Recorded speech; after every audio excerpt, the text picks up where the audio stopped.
Okay. So today we are going to discuss about the FTIR. Okay. That is, and before FTIR, the Michelson's interferometer also. So now introduction. So basically, IR spectrum is known as the important record which gives sufficient information about the functional group.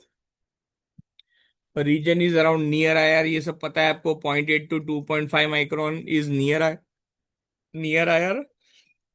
And from 2.5 to 15 micron is the mid IR or the ordinary IR, and for far IR it is around 15 to 200 microns. Okay.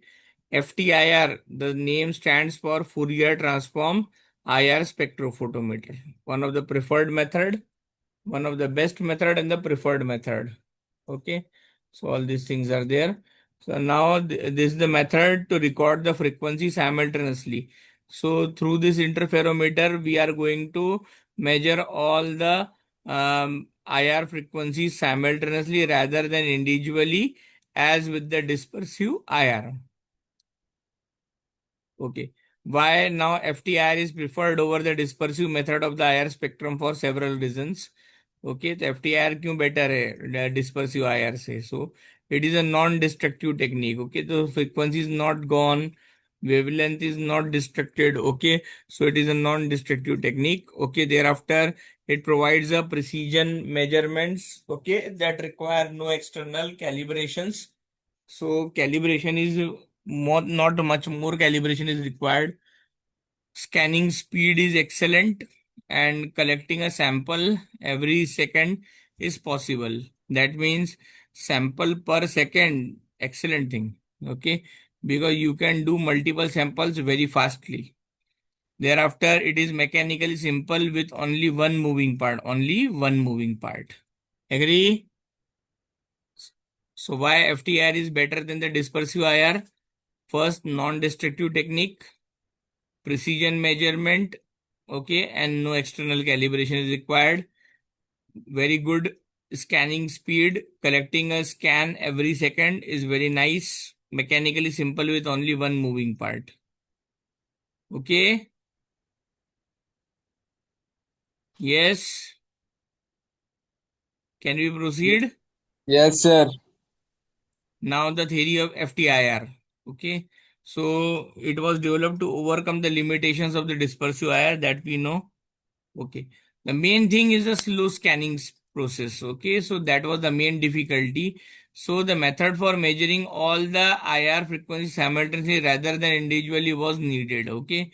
And the solution was developed which employed a very simple optical device that is called as the interferometer. Okay. And what the interferometer does, it produces a unique signal and which has the infrared frequencies encoded into it. Okay, so it was why FTIR was developed, because we have to overcome the limitations of the dispersive IR. What was the problem with the dispersive IR? The slow scanning speed. So because of that, the method for measuring the IR frequency simultaneously rather than the individually was needed. And thereafter, the solution was developed, which employed a very simple optical device, and the name of that device was interferometer. And that interferometer, what it does, it provides a unique signal which has all of the IR frequencies encoded into it. Now, all the, if you see all the interferometers, they are having the beam splitter. Okay.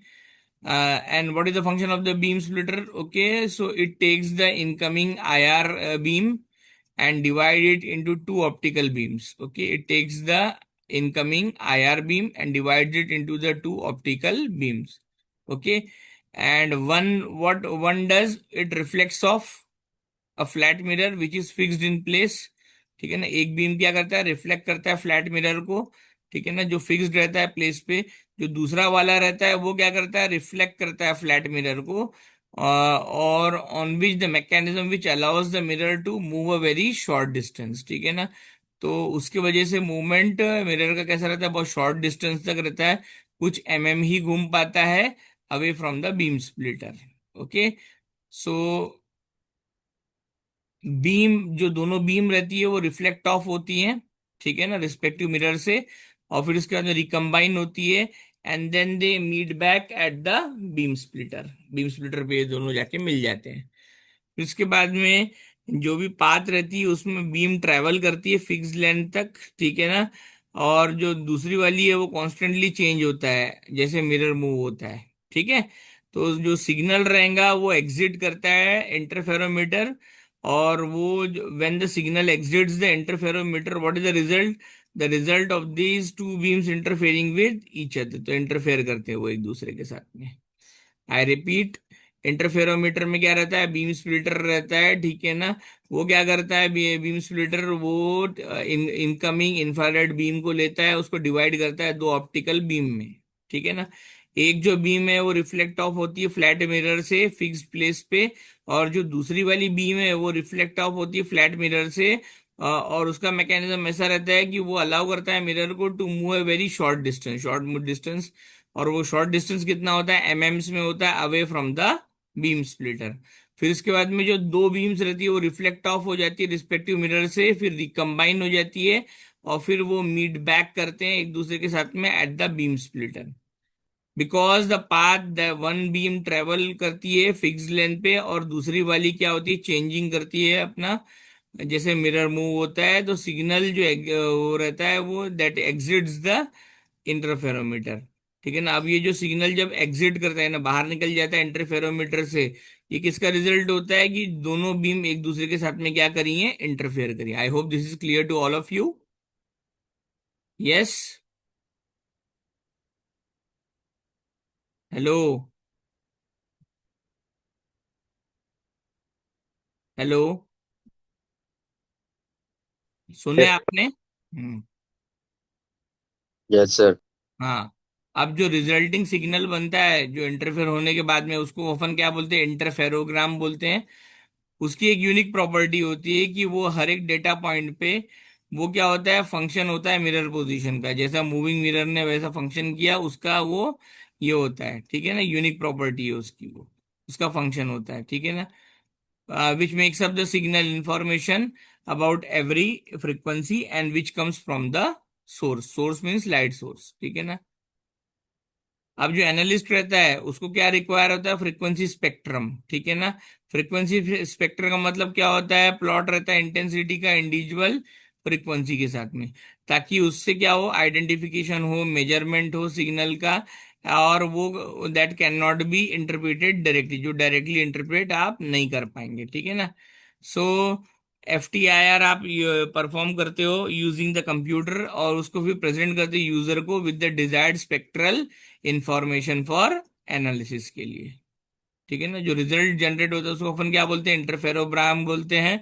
वो unique property होता है every data point पे। और unique property every data point का मतलब क्या होता है? कि वो एक फंक्शन होता है मूविंग मिरर पोजीशन का, जो क्या करता है? सिग्नल को मेकअप करता है, उसके बाद में इंफॉर्मेशन देता है एवरी IR फ्रीक्वेंसी का which comes from the source.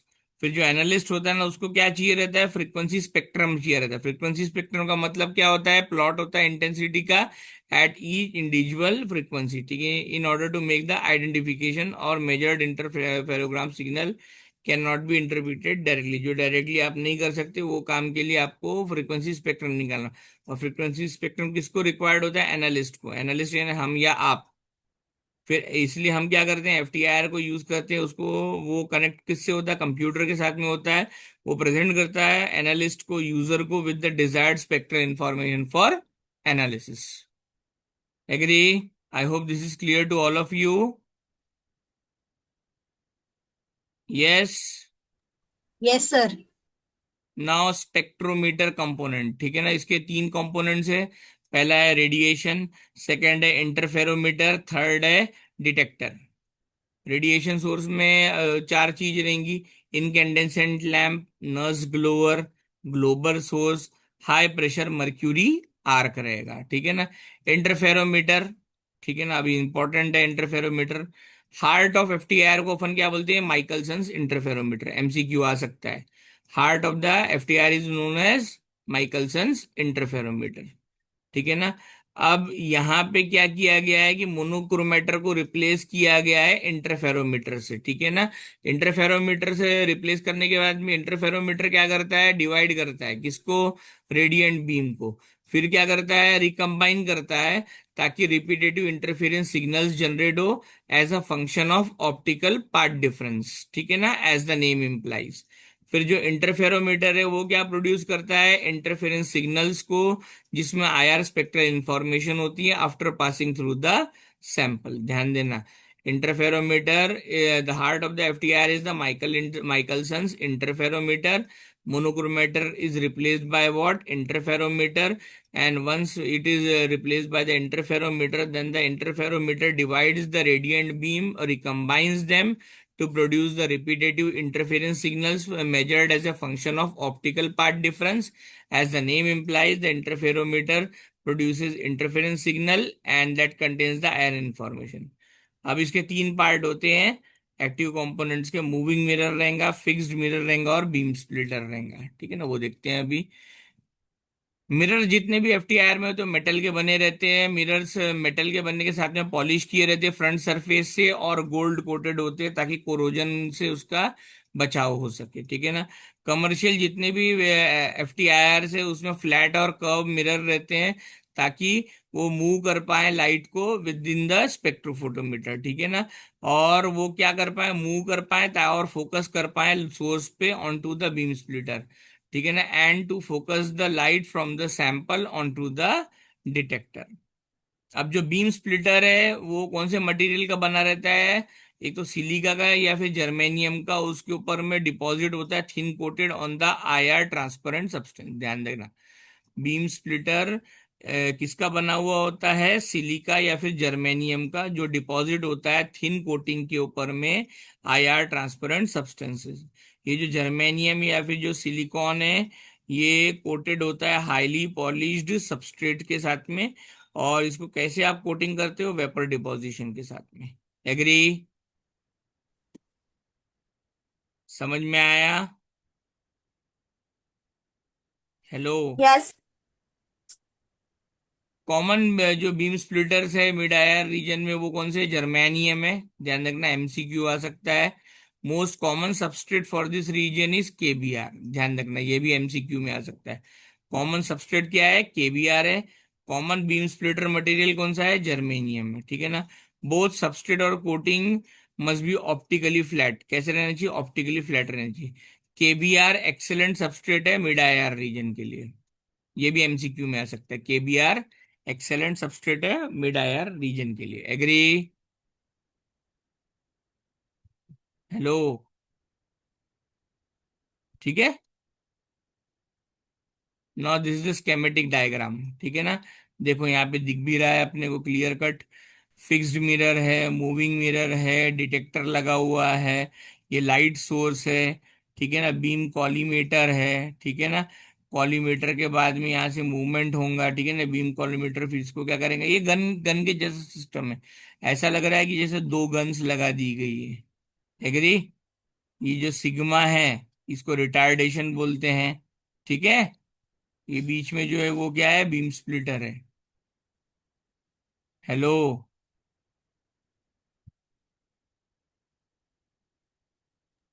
Yes. Yes, sir. हाँ, अभी कंस्ट्रक्शन खत्म नहीं हुआ है। ये देखो, दोनों मिरर को परपेंडिकुलर ईच के ऊपर रखा गया है, एक दूसरे के ऊपर परपेंडिकुलर रखा गया है। सेमी रिफ्लेक्टिंग सरफेस पे रखा गया है, ठीक है ना। Openly deposit by the film of germanium, germanium use किया गया है on to a substrate. Substrate क्या है इसमें, फ्लैट केबीआर सबस्ट्रेट रखा गया है, ठीक है। वर्किंग कैसा है इसका, radiation from broadband IR source, ये आईआर सोर्स है, radiation from broadband IR source. इसको आप कॉलिमेट करते हो और डायरेक्ट करते हो इंटरफेरोमीटर पे, ठीक है ना। फिर वो इम्पिंज होता है बीम स्प्लिटर पे, ठीक है ना। बीम स्प्लिटर क्या करता है, हाफ आयर स्पेक्ट्रम को ट्रांसमिट करता है फिक्स्ड मिरर पे, ठीक है ना।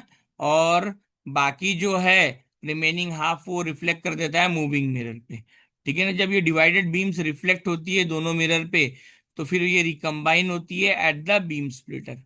फिर जो चेंजेस होते हैं रिलेटिव पोजीशंस में, चेंजेस होते हैं इनके, एक दोनों मूवमेंट होते हैं ना इनका, सो उसके वजह से क्या होगा कि इंटरफेरोग्राम इंटर पैटर्न इसमें जनरेट होता है, ठीक है, इंटरफेरेंस पैटर्न जनरेट होता है। तो रिजल्टिंग बीम जो रहती है वो पास होंगी सैंपल से और इवेंचुअली फोकस होंगी डिटेक्टर पे। इन्हें पास होके कहाँ जाएंगी, फिर ये डिटेक्टर पे जाएंगी। डिटेक्टर बहुत सारे हैं, पायरो इलेक्ट्रिक डिटेक्टर है, ये है, ठीक है ना, एग्री? ओके, समझा गया? Yes sir. No schematic diagram interferometer के बाद में, इंटरफेरोमीटर हार्ट है, ठीक है ना। अब एफ टी आई आर का स्पेक्ट्रोफोटोमीटर देखते हैं, ठीक है ना। ये देखो, ये आईआर सोर्स है, नर्स ग्लोअर है, ग्लोबल सोर्स है, हाई पर प्रेशर मर्क्यूरी आर्क लैंप रहेगा यहाँ पे, इसका मूवमेंट रहेगा, बीम स्प्लिटर लगा हुआ है यहाँ पे फिक्स्ड मिरर लगा हुआ है, यहाँ पे क्या है, सैंपल है, फिर यहाँ डिटेक्टर है, ठीक है ना। यहाँ पे जा रहा है मूविंग मिरर पोजीशंस पे जा रहा है इंटरफेरोमीटर, माइकलसन इंटरफेरोमीटर के पास में। इसमें क्या हो रहा है, ड्यूटी रेटेड ट्राइग्लाइसिन सल्फेट हो सकता है, डिटेक्टर में क्या हो सकता है, डीटीजीएस सिस्टम बोलते हैं। डीटीजीएस का फुल फॉर्म क्या है, ड्यूटी रेटेड ट्राइग्लाइसिन सल्फेट बोलते हैं, ठीक है ना। एमसीटी यानी क्या, mercury cadmium telluride, mercury cadmium telluride बोलते हैं, एग्री? Hello, yes sir. ध्यान देना, सब इम्पोर्टेंट है ये।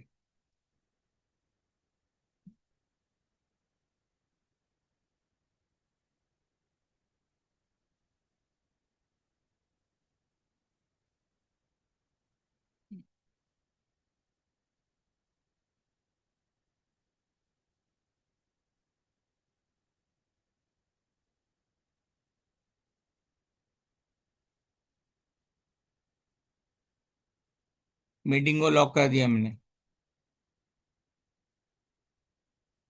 अभी चिल्लाने की जरूरत ही नहीं है, 20 मिनट तक पूरा टाइम दिया। एफ टी आई आर क्या होता है, F T I are spectrophotometer obtain करते हैं आईआर स्पेक्ट्रम तक, फिर उसको कलेक्ट कर देंगे इंटरफेरोग्राम तक, ठीक है ना, सैंपल सिग्नल यूजिंग इंटरफेरोमीटर, फिर परफॉर्म करेंगे F T I R on interferogram. Interferogram पे परफॉर्म करने अपने को क्या मिलेगा, स्पेक्ट्रम मिलेगा, ठीक है ना। फूरियर ट्रांसफॉर्म क्या बताता है, रिलेशनशिप बताता है, signal in the time domain और representation in the frequency domain. Okay, hello, yes sir. देखो इंटरफेरोग्राम बनता है, ठीक है ना, एफएफटी कैलकुलेशन से सीपीयू, ये स्पेक्ट्रम है। ये एफएफटी कैलकुलेशन क्या होते हैं बताओ,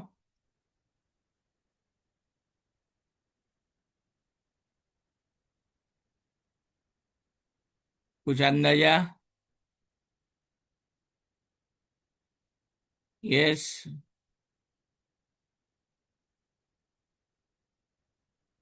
फास्ट फूरियर ट्रांसफॉर्म, एफएफटी यानी क्या, fast Fourier transform, agree? Yes sir. Sampling rate को कैसे कंट्रोल करोगे, इंटरनली इंडिपेंडेंट रेफरेंस के साथ में एक मॉड्यूलेटेड मोनोक्रोमेटिक बीम को यूज करोगे। उसका नाम क्या रहेगा, मोनोक्रोमेटिक बीम का हेलियम नियॉन लेजर, और वो फोकस करेगी डिटेक्टर पे, ठीक है ना। देखो यहाँ पे सोर्स है, फिर इंटरफेरोमीटर है, फिर सैंपल है, ठीक है ना, फिर ये डिटेक्टर के पास जाएगा, फिर एंटर एनकोड होगा डेटा एच सैंपल के साथ, इंटरफेरोग्राम पे डिकोडिंग होगा बाय फूरियर ट्रांसफॉर्म, फिर आईआर स्पेक्ट्रम जनरेट होगा। बहुत ही सिंपल और सादा बनाने की पूरी कोशिश की, पर सब लिखना, हाँ।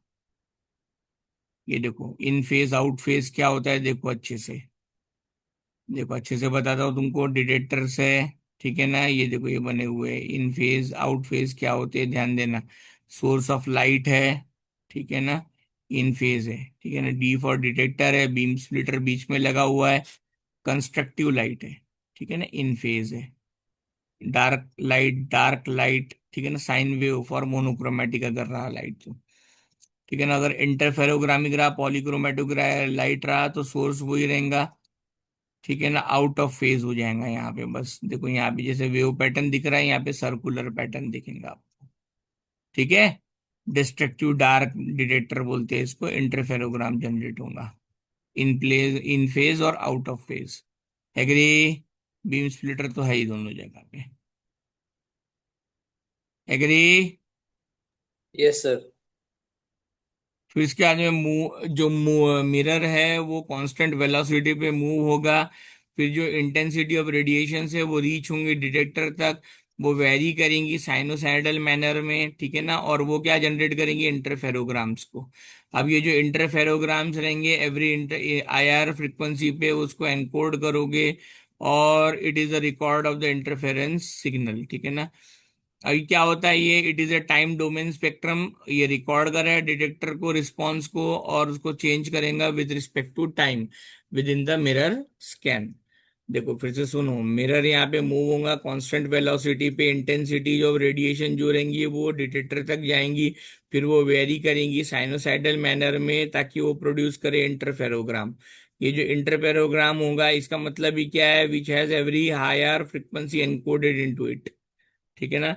ये क्या है, रिकॉर्ड है इंटरफेरेंस सिग्नल का, तो ये क्या है, टाइम डोमेन स्पेक्ट्रम में आता है, ठीक है ना, और रिकॉर्ड करता है डिटेक्टर रिस्पॉन्स को, चेंज वर्सेस टाइम, ठीक है ना, detector response changes versus time within the mirror scan.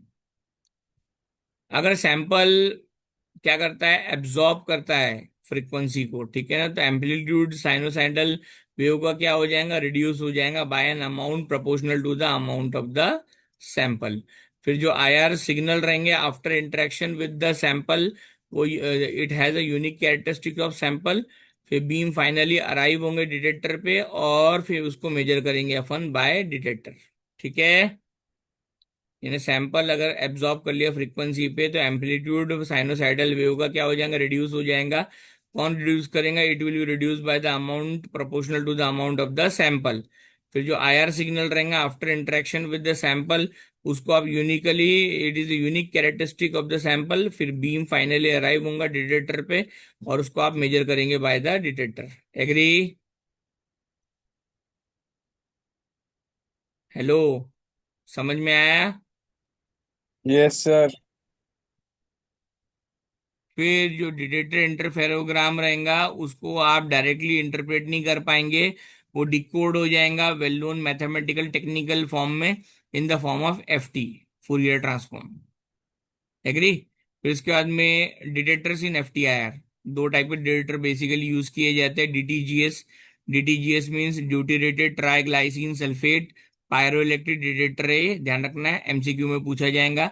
MCT mercury cadmium telluride photon sensitive semiconducting detector, ध्यान रखना दो टाइप के डिटेक्टर यूज करते हैं। पहला पायरो इलेक्ट्रिक डिटेक्टर, एग्जाम्पल है ड्यूटेरेटेड ट्राइग्लाइसिन सल्फेट DTGS। सेकंड वाला है photon sensitive semiconducting device, mercury cadmium telluride बोलते हैं उसको ना, पायरो इलेक्ट्रिक डिटेक्टर, ठीक है ना। पायरो बोला तो चेंज होगा किसमें, इलेक्ट्रिकल पोलराइजेशन में विद रिस्पेक्ट टू टेम्परेचर, ठीक है। तो चेंज किसमें होगा, इलेक्ट्रिकल पोलराइजेशन में, and that will be as a function of temperature, ठीक है ना। तो अब इसमें ये क्या हो सकता है, पायरो इलेक्ट्रिक डिटेक्टर में इंसुलेटर्स भी हो सकते हैं, फेरो इलेक्ट्रिक मटेरियल भी हो सकते हैं, सेमीकंडक्टर भी हो सकते हैं। अब ये जो डाई इलेक्ट्रिक प्लेस्ड करते हैं आप इलेक्ट्रिक फील्ड में, वो क्या होते हैं, पोलराइज होते हैं, मैग्नीट्यूड उनका इंड्यूस्ड पोलराइजेशन के हिसाब से डिपेंड करता है डाई इलेक्ट्रिक कांस्टेंट। फिर जो इंड्यूस्ड पोलराइजेशन है वो जनरली डिसअपियर होता है when the field is removed. फिर जो पायरो इलेक्ट्रिक मटेरियल रहते हैं वो पोलराइज्ड रहते हैं, उसके बाद में जो पोलराइजेशन रहता है वो कैसा रहता है, टेम्परेचर डिपेंडेंट रहता है। I repeat, pyroelectric detector में क्या होता है, पायरो इलेक्ट्रिक डिटेक्टर में जो भी चेंजेस आते हैं वो किसके वजह से आते हैं, इलेक्ट्रिक पोलराइजेशन की वजह से। और जो इलेक्ट्रिक पोलराइजेशन रहता है वो फंक्शन रहता है टेम्परेचर का, ठीक है ना। इसमें जो मटेरियल यूज करते हैं वो कौन से रहते हैं, इंसुलेटर रहते हैं, फेरो इलेक्ट्रिक मटेरियल रहते हैं, सेमीकंडक्टर रहते हैं।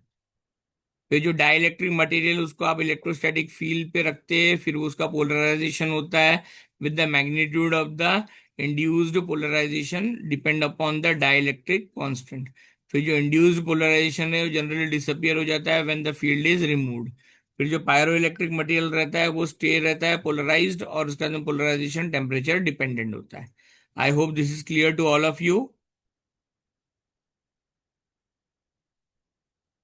Yes,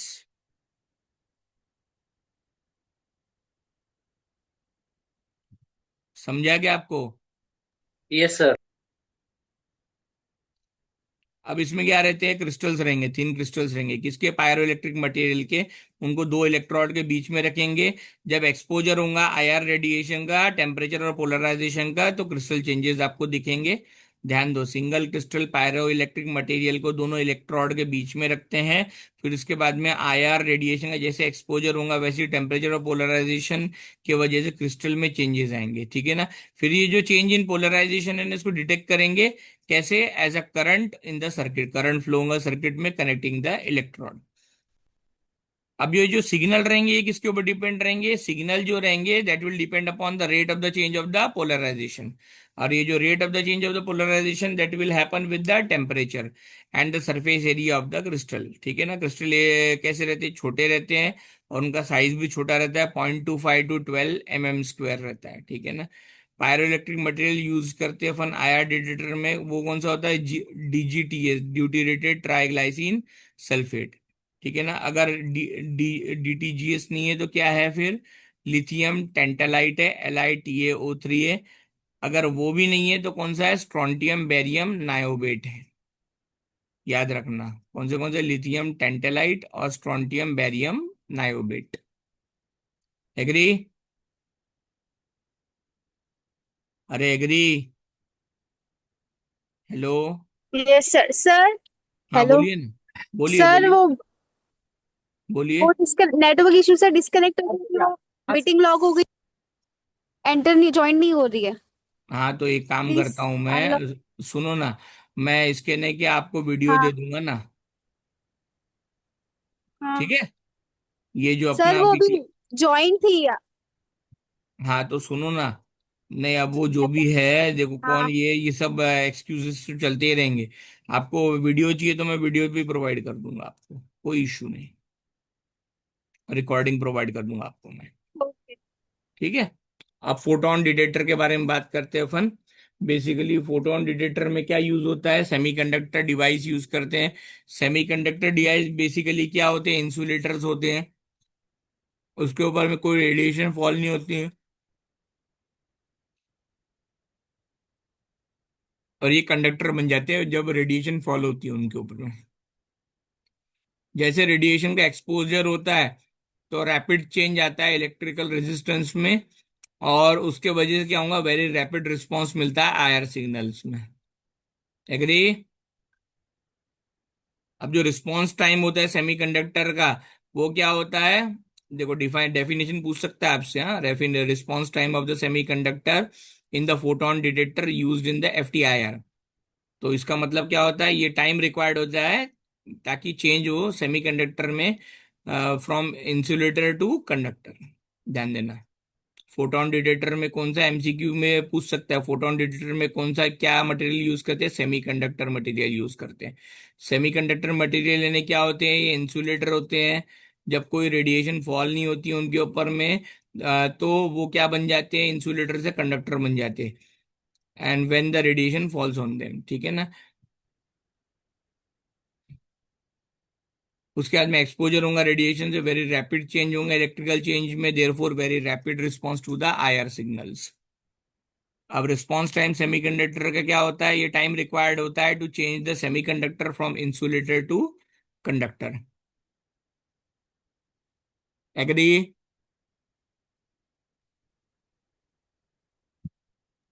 Yes, sir. सेमीकंडक्टर क्या होता है, बेसिकली थिन फिल्म होती है सुटेबल कंडक्ट सेमीकंडक्टर की। कौन सा मटेरियल होता है, लीड टेलुराइड होता है या फिर जर्मेनियम होता है। नॉन कंडक्टिंग होती है, लोअर एनर्जी स्टेट पे होते हैं। जब इनके ऊपर रेडिएशन फॉल होती है तो ये हायर लेवल पे जा जाते हैं, ठीक है ना। और उसके बाद में ये कंडक्ट करते हैं और सिग्नल जनरेट करते हैं, और जो सिग्नल जनरेट रहता है वो that is proportional to the amount of radiation, ठीक है ना। इसमें क्या होता है, एक ड्रॉप होता है इलेक्ट्रिकल रेजिस्टेंस में। अगर स्मॉल वोल्टेज आपने अप्लाई किया तो large increase in the current आपको अप्लाई होता है, इंडिकेट होता है ऑन द मीटर और the recorder.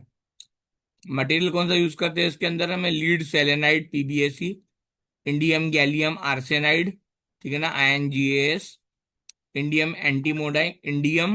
Antimonide, InSb, mercury cadmium telluride, HgCdTe, also known as MCT, are the intrinsic semiconductor commonly used. Agree?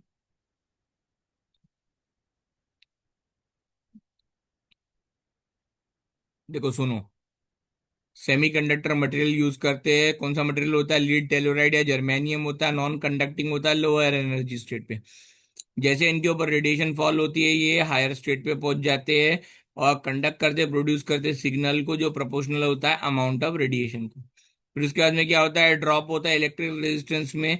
ठीक है ना, अगर आपने स्मॉल वोल्टेज अप्लाई किया तो large increase in the current आपको अप्लाई मिलता है और इंडिकेट होता है किसके ऊपर, मीटर या रिकॉर्डर पे। कौन सा मटेरियल यूज होता है, lead selenide, indium gallium arsenide, indium antimonide, mercury cadmium telluride, MCT बोल दीजिए इसको, इंट्रिंसिक सेमीकंडक्टर से। एग्री? समझा? अरे समझा क्या? Yes, sir. हम्म।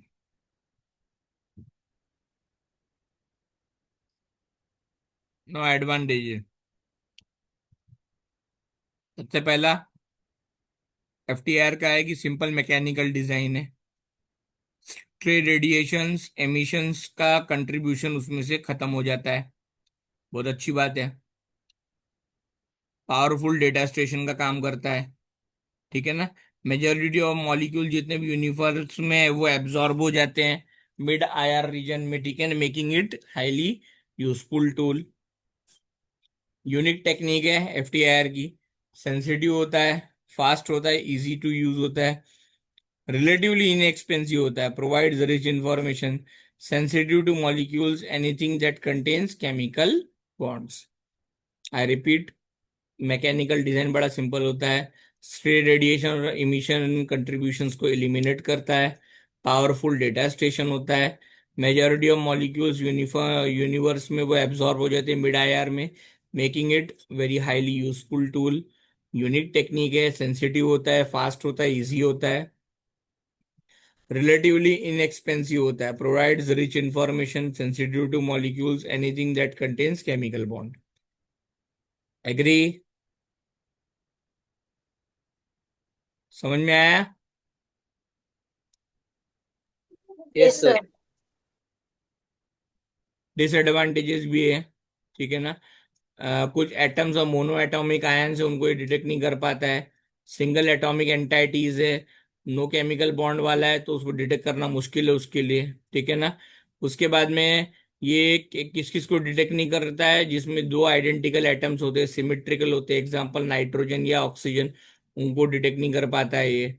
ठीक है ना, एक्वियस सॉल्यूशंस है जो बहुत डिफिकल्ट होते हैं एनालाइज करने के लिए, तो water is the strong IR absorber, तो वाटर बहुत स्ट्रॉन्ग आयर एब्जॉर्बर है तो उसको तो डिटेक्ट करना मुश्किल है। फिर अगर कॉम्प्लेक्स मिक्सचर्स है तो that gives rise to complex spectra. Agree? Okay? अरे okay. Hmm. Yes, sir. Application, identification organic compound का, स्ट्रक्चर डिटर्मिनेशन करना है, ये सब एप्लीकेशन है। केमिकल रिएक्शन को स्टडी करना है, काम की चीजें, कीटो इनॉल्ट ऑटोमेरिज्म को स्टडी करना है, एफटीआईआर चाहिए। कॉम्प्लेक्स मॉलिक्यूल को निकालना है, एफटीआईआर चाहिए। डिटेक्शन करना है इम्प्योरिटी की कंपाउंड में, एफटीआईआर चाहिए। कंफर्मेशन एनालिसिस करना है, एफटीआईआर चाहिए। ऑल दिस ये रेफरेंसेस है। समझ में आया?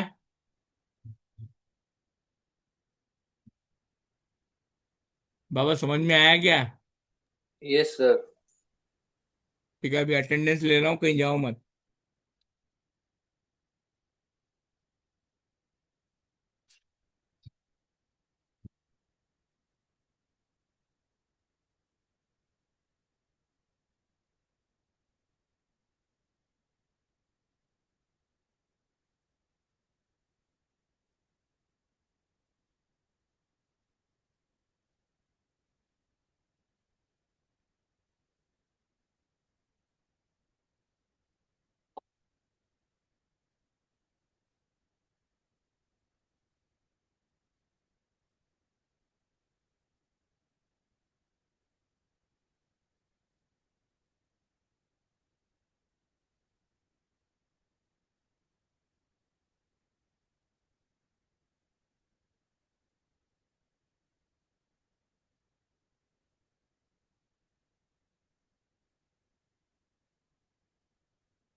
ये बंदा कौन है? DKEJKNHOD, क्या नहीं है? This one. तो चेकआउट कर लो उसको। ठीक है, ओके। चलो, अस्सलाम वालेकुम टू ऑल ऑफ यू। वालेकुम अस्सलाम। वालेकुम अस्सलाम।